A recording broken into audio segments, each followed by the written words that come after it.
This is Power 98.7. And now you're listening to Power Talk with Mbuyiseni Ndlozi, 9 a.m. to midday, taking your calls on 0861 987 000.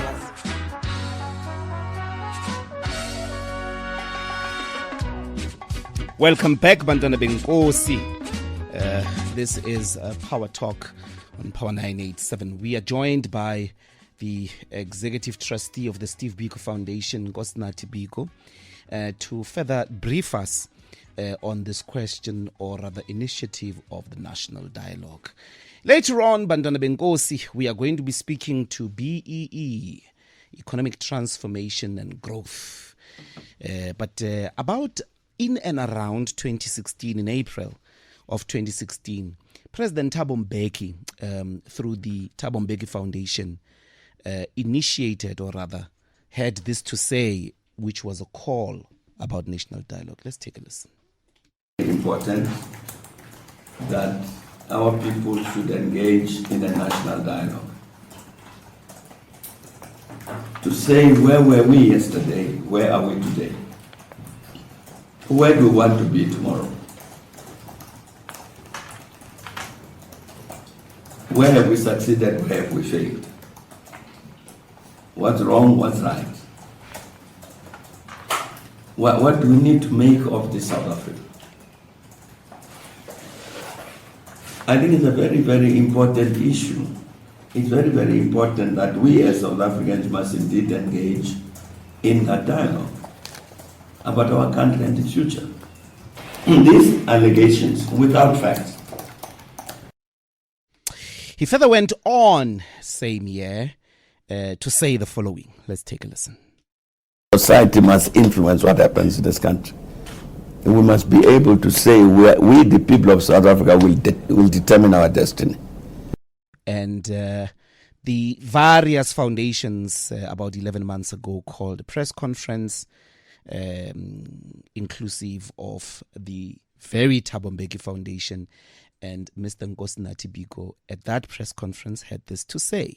Please, let's take a listen. Such a critical engagement has come, as we believe that those tasked with governance must also occupy their place at the people's table of national dialogue.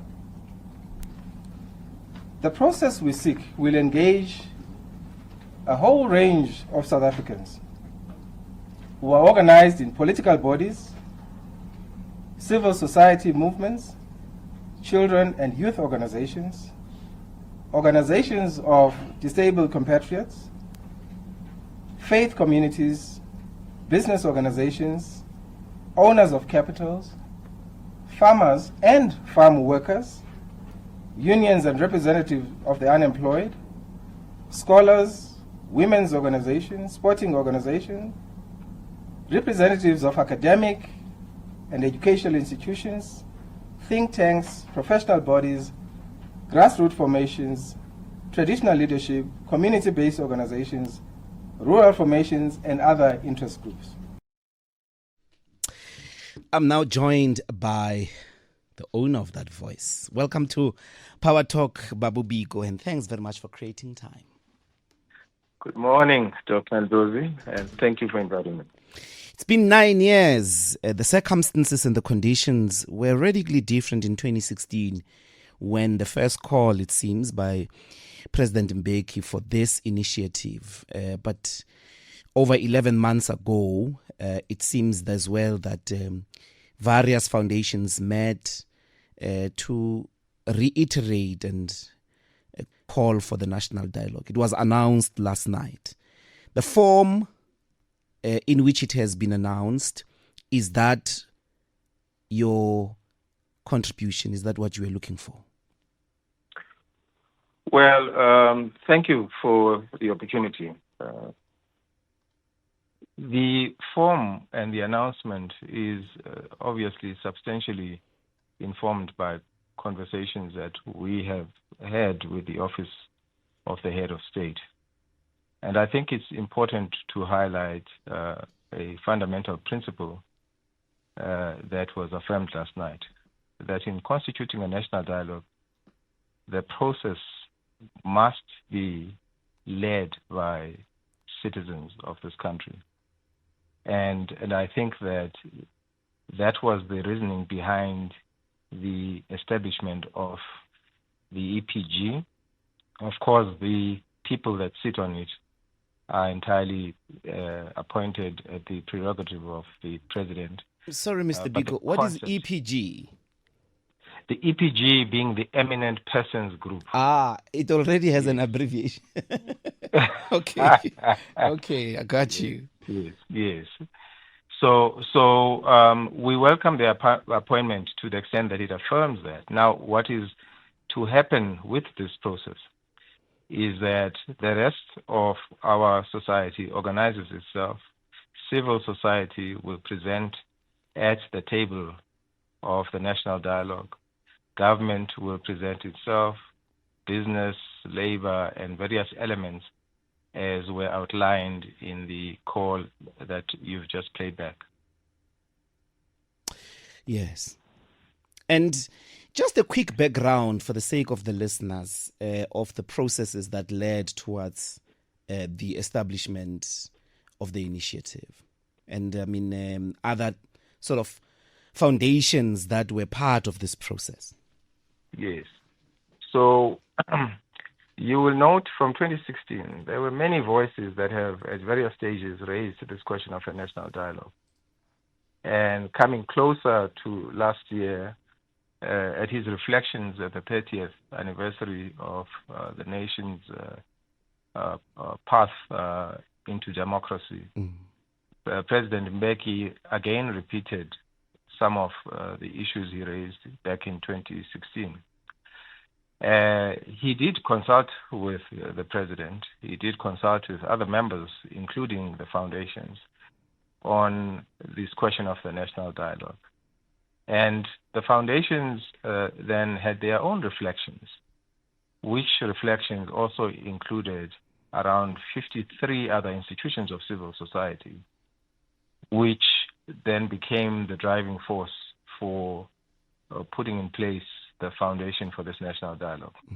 Now, part of what we had to deal with is to bring, as best we can, all those voices into alignment, because we can really only have one national dialogue. You will know that the president himself had referenced it at the opening of Parliament. You will know that it's something contained in the statement of intent of the government of national unity, and so forth.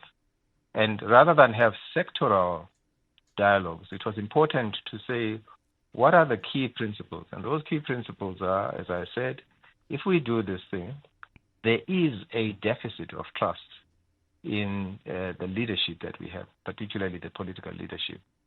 It would be best that this is something that is led by citizens of this country. So we invoked two principles in our constitution. One is Section 16, which empowers all citizens to organize themselves around this notion of freedom of speech, to receive and to impart ideas. And then we invoked a second principle, which is contained in sections 83 and 84, where the president is given the hat by the Constitution as head of state. This is distinct from his role as head of government. And under that section 83, he is made the custodian of what is in the national interest.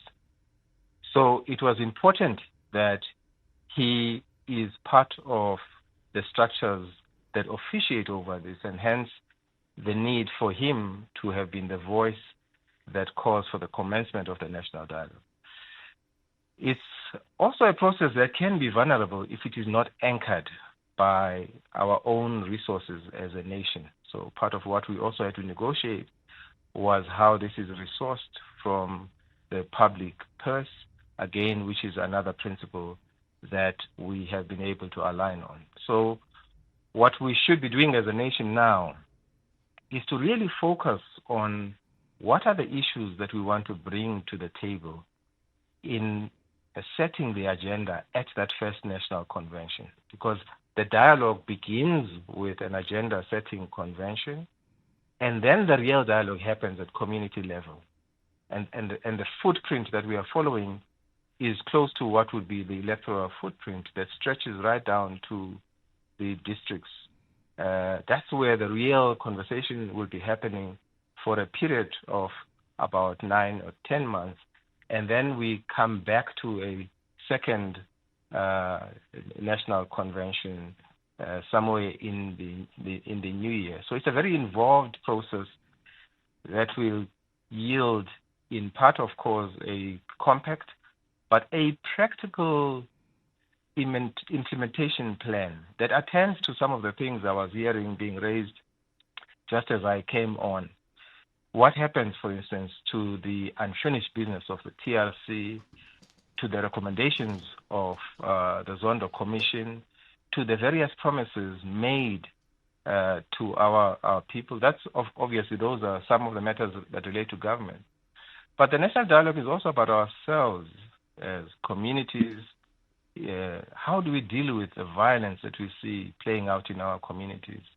How do we stem the destruction of our infrastructure by children we call Nyaupe, boys and girls, who are actually from homes in our communities? So it's a whole range of issues that we are going to have to reflect on as a nation and help to bolster how we proceed over the next decade or two. Many people make I think, critical observation that not just here in South Africa, but across the continent as well, there are so many plans, so many resolutions, so many conferences, out of which comes resolution after resolution. And the problem of the South Africans is not that they can't talk to each other, is that they do, but their resolutions are never implemented. In what way is this national dialogue going to be different in terms of its outcomes, the hope that finally something is going to be done, for instance, about drug and alcohol abuse, violence against women, murder, unemployment, electricity, and all of that? Yes. One understands that sentiment. Indeed, there are a lot of broken promises made, not only in our country, but elsewhere on the continent and around the world. But what we know for sure is that once citizens cease to talk, what usually happens is that their hands speak on their behalf, and usually speak through the weapons that they can lay those hands on. Many nations, when they embark on a national dialogue, usually do so to stop the flow of blood in the street. We are fortunate in that we are not yet there. But it should not be lost to us that our streets demonstrate that we are a nation that is in trouble. We are known as the protest capital of the world. And protest is a hard-won right, so this is not about the exercise of that right. But people usually protest in the manner that we do when they feel unheard. So part of what distinguishes this process is that we must ensure that there is an actionable outcome to the process. We are not reimagining some of these matters. Can you still hear me? Absolutely. Okay.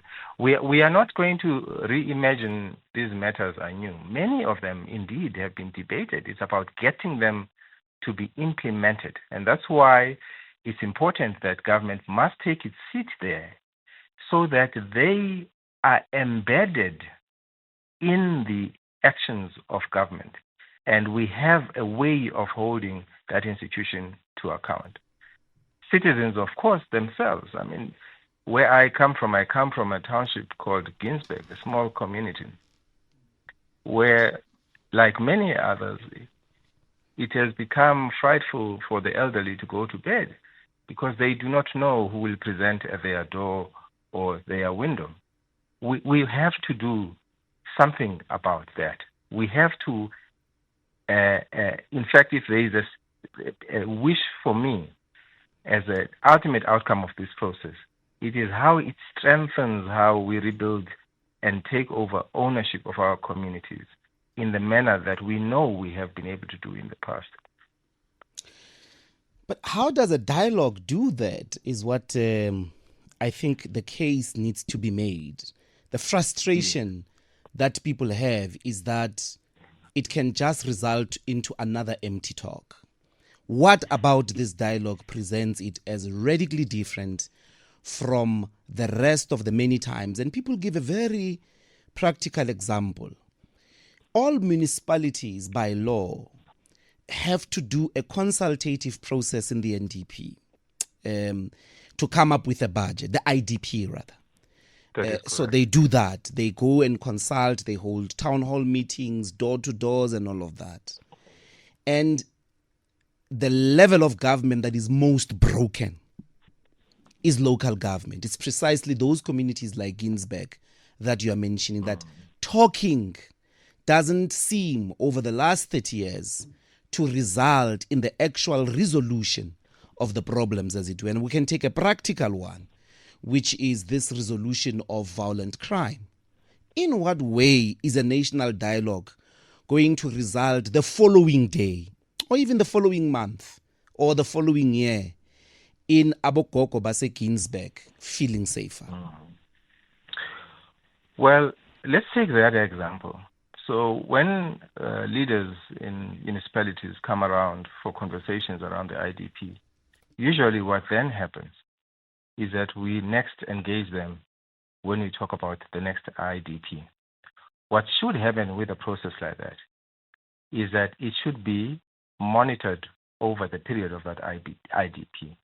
For instance, municipalities, like all structures of government, have to account at least once a quarter to the council in the case of municipalities. And similarly, once a quarter, there should be some engagement with those communities to monitor how the program is being run. What we do tend to do, I suspect, as citizens, is to yield that space. In the case of municipalities, the space between two IDPs. In the case of our democracy, the space between two elections. We yield that space and leave it in the hands of politicians when we should be up close in monitoring. We should be able to say to a department, your budget is 100 million for this. It is now June, midway through the program, and you have not spent even 10% of that budget. So that we deal with non-performance as it happens, right? So part of what the national dialogue must do is to help us reclaim this agency. We can't complain when, for instance, we don't present. You were a politician once, and you know the difficulties of attendance.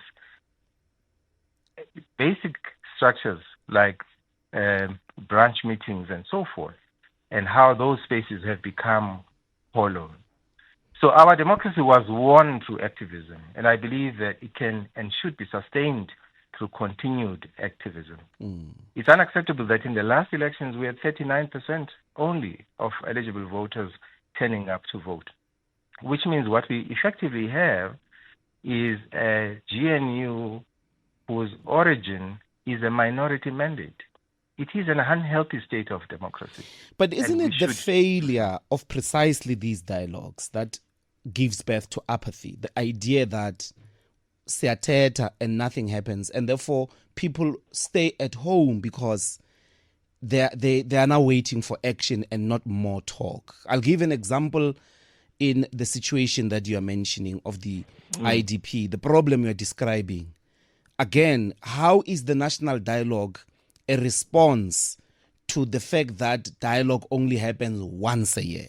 Because it too is going to become something that unfolds and passes. It's not going to be integrated into the framework of doing the country's democratic process, of making this democracy work. I'm saying, how is the national a revival of that apathy you are speaking about? Because the reason there is that apathy, amongst many things, is precisely that we are but nothing is implemented.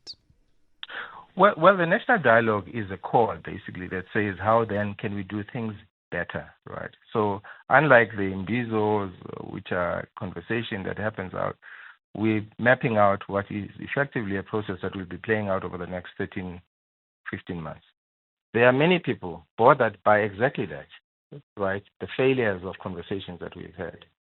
And the convention that will take place in 2 months begins to onboard exactly the input that cures for some of those things. That's the same thing that will be happening when we take the conversation to the regional and the local structures to onboard those. So this is an opportunity for us as citizens to cure for some of those issues in the past, so that we have an actionable process emanating from this. I do appreciate greatly the sentiment and the frustration. I myself, of course, am a citizen who has raised his hand precisely because it's frustrating. But what is more frustrating for me is the possibility that we can simply tap out and say we are done with servicing our democracy. I do not think that we can afford to give up on our democracy or to yield it simply to those who are political leadership. Okay, Babu Nkosinathi Biko, Executive Trustee of the Steve Biko Foundation. Thanks deeply for creating time to speak to us here on Power. Thank you very much. Nkosi. That's it, Bantwana Benkosi, on the national dialogue. I don't know what you think. It seems to me that the biggest hope in all of our hearts relates to what needs to be done to make things happen. To make things happen. If we can answer that question, maybe even at the national dialogue, I think would have resolved a lot of problems. What do we do to stop corruption? What do we do to get the Golden Highway project finished on time? What do we do to get the investment into education result into quality production of graduates? What do we do to create jobs? Do. It's 10:30. It's time for the headlines. And we're going to hear Thabo Molokwane.